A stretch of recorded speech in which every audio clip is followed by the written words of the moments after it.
Hey guys, Kyle the Death Knight of Anime here, bringing you my review for Black Clover episode 21, and this is basically just a quick notice, guys. This is gonna be my last. This is gonna be the last review. I pretty much I'm gonna be doing in Hawaii because I end up going back. Gonna be back home or in my parents' home tomorrow. So I'm gonna be back in a somewhat. I'm gonna be back in a bit of a familiar environment again. Like it's not gonna be my house, unfortunately, but it is gonna be back in my folks' house. So yeah, I'm gonna be back doing the reviews as normal, so to speak.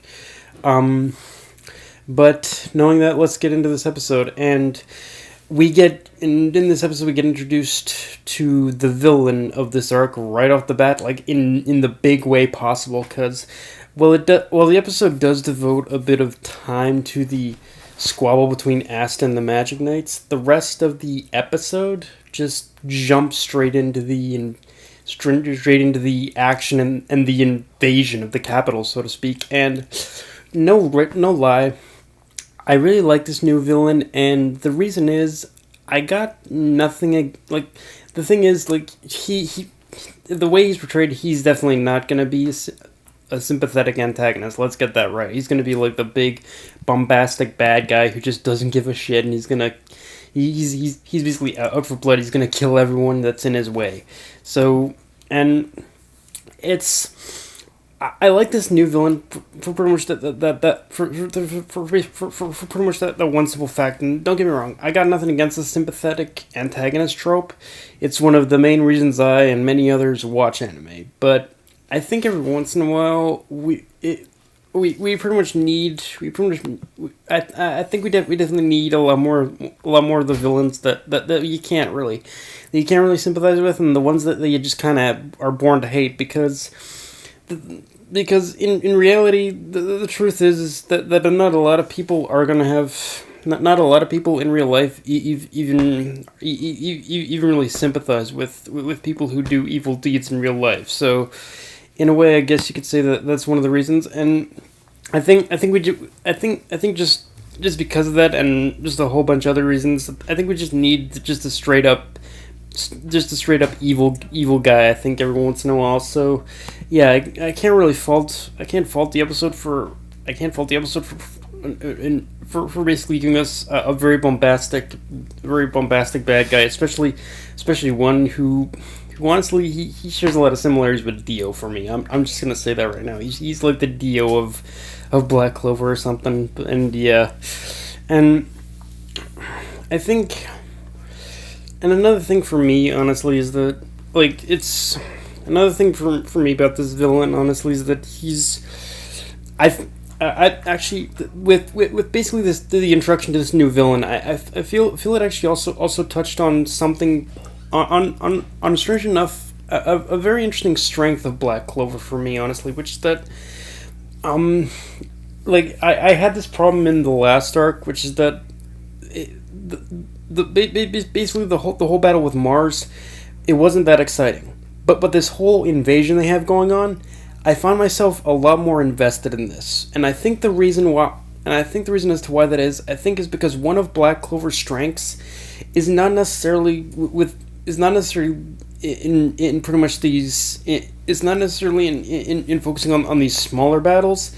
It's basically, I think, one of Black Clover's strengths lies in these bigger and bombastic invasions and just all out wars almost. So I think we are going to see a lot more of these kind of invasions in the future, which I'm all for, because I strange enough, I find myself a little more invested in these than I am in the one-on-one battles. I guess you can take that as a good thing or a bad thing, I don't know. Also, let's talk about this guy himself, the villain. I think it was Rende or something? No, I don't know. But the man himself is basically a necromancer, and the way they portrayed him, honestly, like, he's broken as fuck. Okay, like, if I had to guess how his magic works, I imagine I imagine all he needs to do is kind of kill someone and then infuse his mana into their corpse. And yeah, that part of it is definitely broken as fuck. But I do want to say it does. I do want to say it actually does have a limitation of only working as long as he has mana. So as long as he has mana, he can maintain control over his army of the dead or whatnot. But if he doesn't have mana, then he probably can't control it, and the corpses probably just are going to go back to normal, being regular corpses. But so yeah, but it's like I said, it's one of those things where it is an extremely broken power, although it just has a limitation. Which honestly, right now, I don't think he's anywhere near running out of mana. So yeah, it is somewhat of a broken power if you think about it from the perspective he can raise an entire army as long as he has mana, honestly. So yeah, he's definitely no pushover. And honestly, I can definitely see why I can definitely see why pretty much the Clover Kingdom had pretty much had tossed him aside. Honestly, like I it's actually it's actually interesting because like I think when Julius the Wizard King saw the type of magic he could do, he was like this magic is too dangerous. We definitely need to exile this guy or something. But yeah, so yeah, it's interesting. Um, and after after the opening scene, after the opening scene of being introduced to the villain and whatnot, we cut back to the little skirmish or battle between Asta and the other Magic Knights, although mainly the Silva family, and it's very subtle, but we actually see a theme being carried over from earlier episodes through this fight, which is an abuse of power.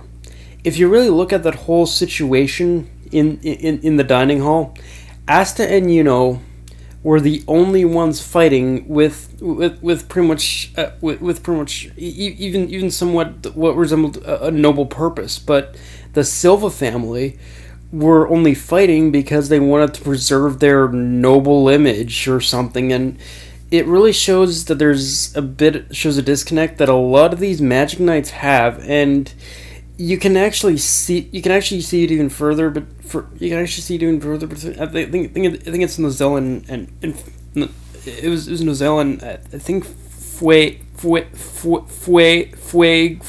Golian. The conversation that those two had, you can definitely even see the disconnect even further between there. That it exists even between the relationship of the royal families. So it's like the Magic Knights, the whole mentality that these Magic Knights have, it needs to fucking change, because they just don't get, like, honestly, it gets to the point where even though we basically saw all the Magic Knights basically go into action by the end of the episode, this whole ego that the Magic Knights have needs to fucking change. Otherwise, it will end up getting in the way of their actual duty of protecting the citizens. And like, honestly, even in this situation, I don't even think even in this situation, even though they're protecting the citizens, I really don't think that they're even protecting the citizens out of the kindness of their heart. I think they're really only there because they want to, only because they want the praise of it all. Like, yeah, something. Asta and Yuno are the only ones who are actually fighting with the sole purpose of protecting people, but here it's going to be all about the praise and the admiration and the glory and getting more merit and whatnot. So, yeah. And honestly, I can see this whole. I can see both. We and of course in this episode, other than that, the other thing that happened in this episode is we get a glimpse at just how powerful both members, both the heads of the Vermilion and the both heads of the Vermilion and the Silva family are. And I think from seeing this, from Asta experiencing this, I think it's going to give him a bit of a training goal in order to get stronger. So, yeah, I think seeing both, it would be Nozel and it's just definitely seeing Nozel go in like that. I think it's definitely going to give him a bit of a boost in order to say, okay, I need to get this stronger if I'm ever going to be Wizard King. So yeah.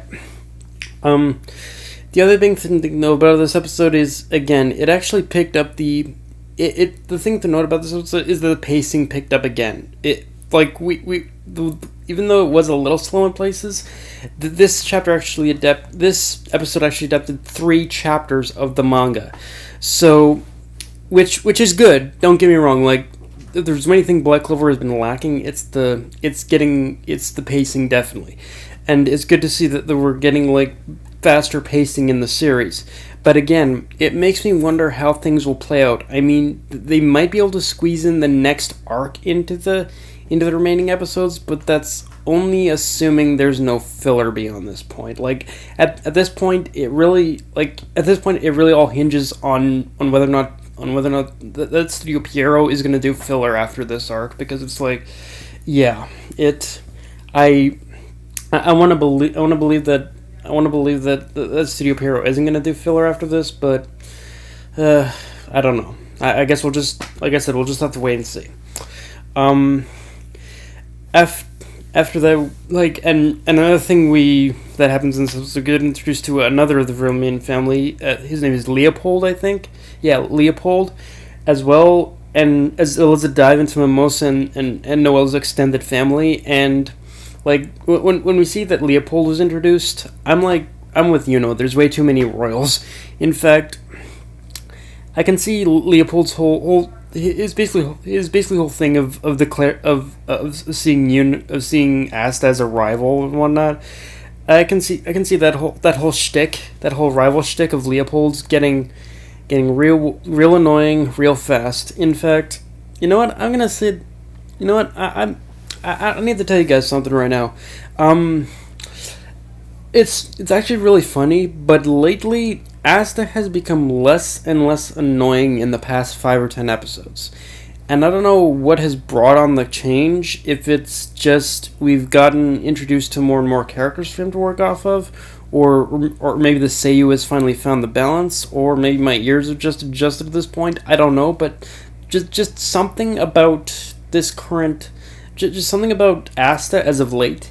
He's come across as a lot less annoying than he ever has at the very beginning of the series. Like, something has definitely changed in Black Clover to definitely say where Asta is not as annoying as he used to be. I don't know what it is, but part of me feels like something has changed where I don't see Asta as the most annoying character anymore. I don't know what it is though. But yeah, guys, that's my review. If you enjoyed the video, like, comment, subscribe, follow me on Twitter and Facebook. Death Knight of Anime, signing off. Later, guys.